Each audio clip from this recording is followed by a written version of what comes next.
If you're watching this on the day it was posted, that means today is Bell Let's Talk Day. And if you don't know what that is, that's a day when the Canadian community comes together to talk about mental illness to remove the stigma. Exactly. The more we start talking about mental health issues, the less taboo they become, and the more help people can seek if they're feeling those feelings.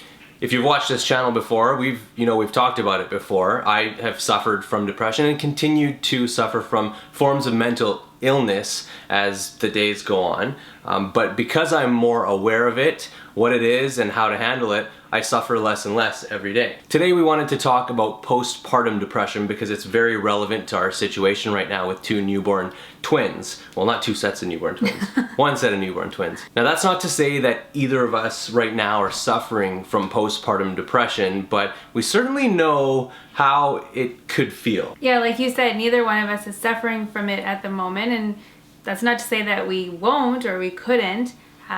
But we are both really aware of how that might affect us and how it could one day just all of a sudden be present in our lives, and we wanted to talk about it. Doctors often call it the baby blues because it can come in different levels, and the blues are kind of these moods that you get in.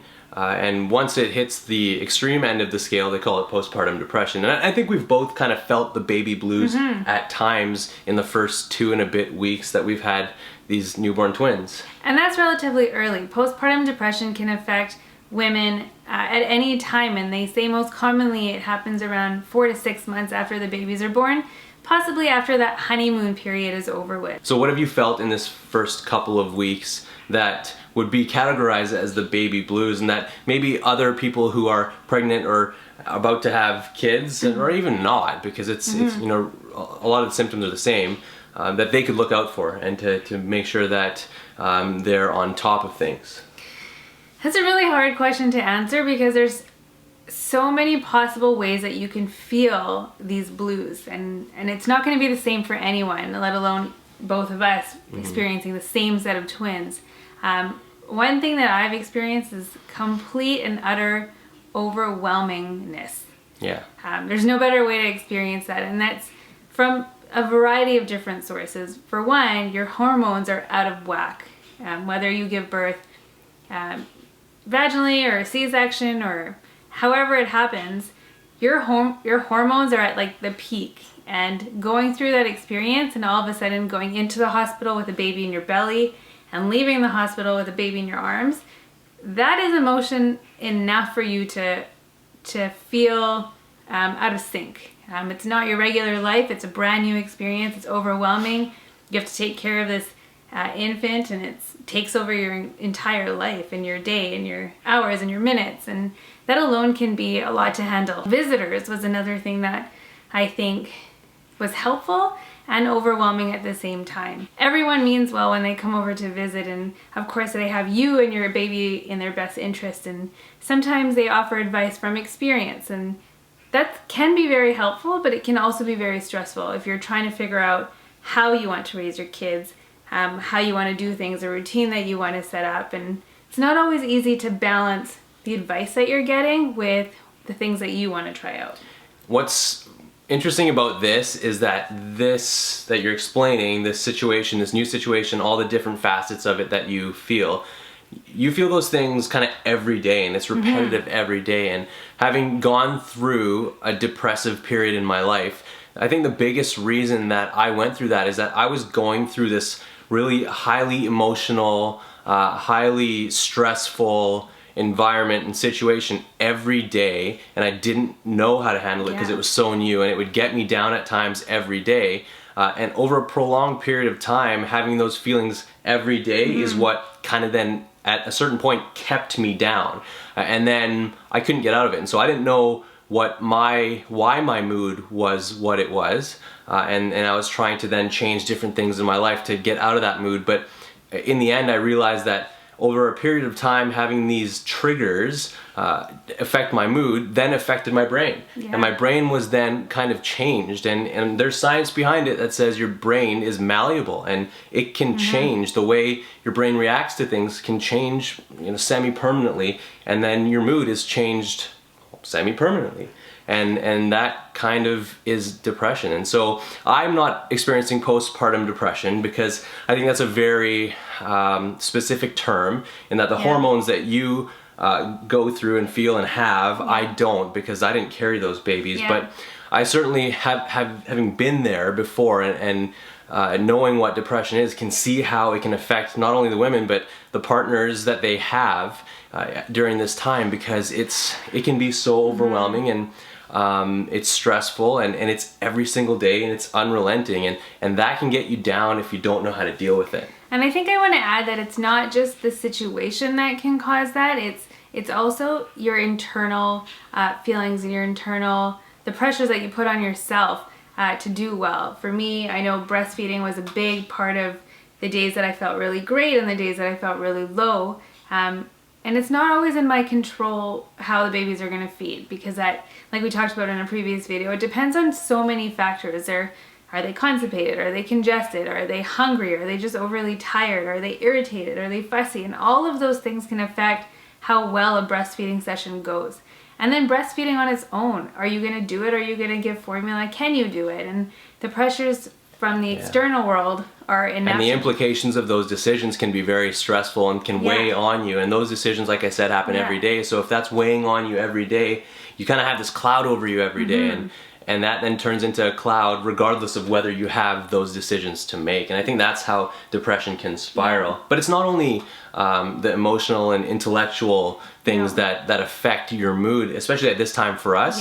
And I've learned this, I keep saying through my experience, but really, like, going through that experience has really opened my eyes to what I was going through. And I want to share that, because there are so many just physical things outside of your brain that can affect your mood. And right now for us, one, being in the house under a roof for the majority of a day, like all day, every day for a long time, you don't get any sunlight, and sunlight is so good for fresh air, for your mood. Fresh air. You don't get any exercise. That adrenaline and that serotonin that's naturally built that your brain needs to feel good, you don't get it because you're sitting down all day and every day. A lot of the time you're sitting alone inside all day and every day, and social interactions are so important to also keep your mood up. And so there are so many different things that you might not think of, whether you're dealing with newborn babies or just you going through those things without the babies that maybe you don't know of, that can affect your mood, and that you can actually affect yourself by changing. I was also going to talk about physical changes, and that for me is just my appearance. My body is not my body the way I knew it before I got pregnant, and there's a little pouch there, and it's proof that I gave birth, and it's part of the journey that I'm going through, but it's still something that I look at. You had a baby? You had 2 babies? You keep saying that. It makes me feel so good. But it's something that changes, and then the other part is my routine. I can't be as independent as I usually am.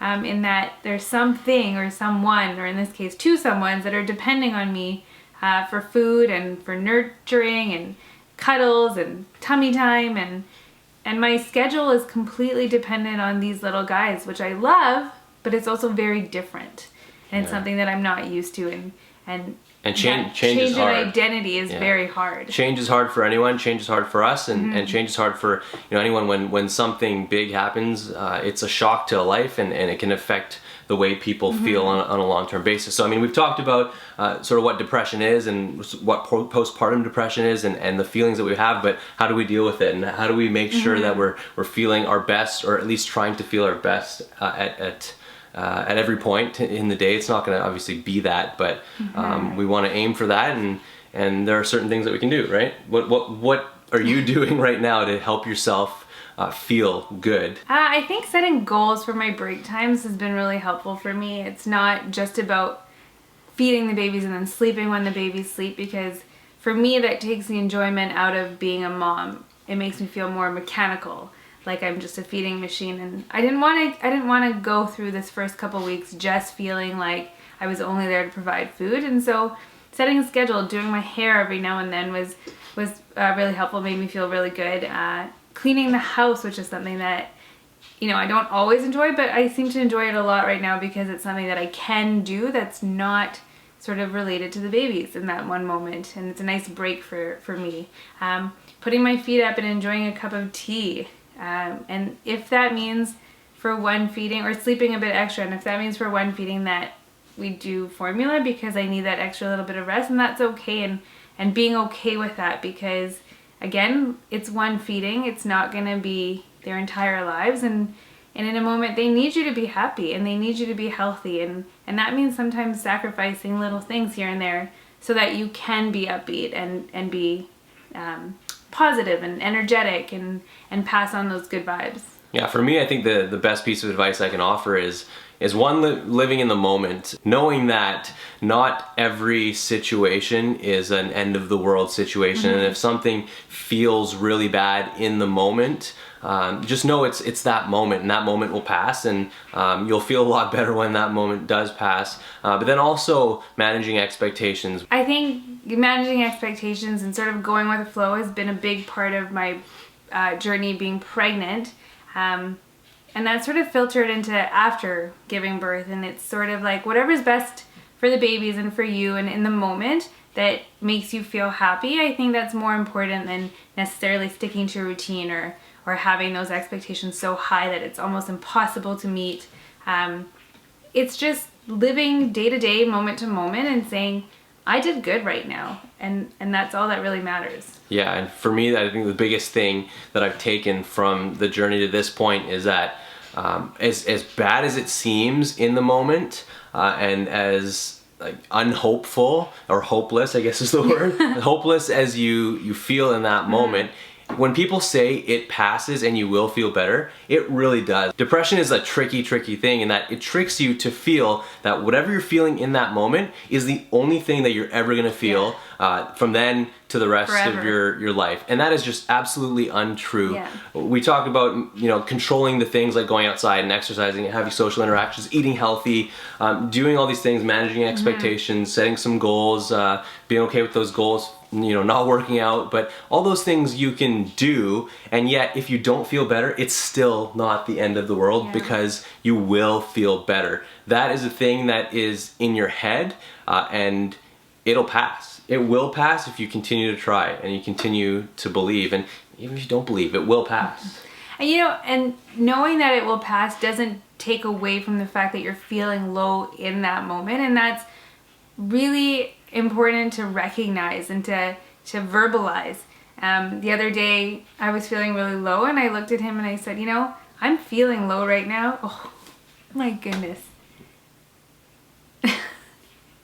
Maybe I need to go take a nap, and whatever I was doing in that moment, just let it go and go take a nap. Yeah, I've felt at times in the last week that like, wow, this is hard, and this is today, and the same thing's gonna happen tomorrow, and the same thing's gonna happen for I don't know how long, and I'm not enjoying this. But you have to think of the moment, and the moment being difficult, but the bigger picture not being so difficult. And the reason we did this, and what we're generally feeling most of the day is not that, and to not let that illness trick you into thinking that is you and that is going to be you forever, because it's not. And you have more control than you think, and things do get better. And I think a big takeaway from hopefully this video, and just discussing depression and mental health in general, is that you are not alone.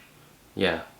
I wasn't alone. I had her and a bunch of other people to talk to, mainly to let them know that I'm feeling these things, and that I'm not okay, and that I need to figure things out, and however we figure them out, I mean, we're all different, but we can figure them out, and to seek help is I think the first and most important step, and to not feel embarrassed by the way you feel, to not be embarrassed by telling your colleagues and your family, and to admitting it to yourself that you're not okay. Like that is okay not to be okay, and to be able to admit that you're not okay is a sign that you're okay. Exactly, it's a huge sign. And I think my end comment here is going to be that we're human. We're going to make mistakes, and whether that is with a baby, whether that's without a baby, whether it's situational, that's part of the journey of life and learning. And I think if we're okay with making mistakes, then everything is not as big as we think. Are we human? Or are we dancer?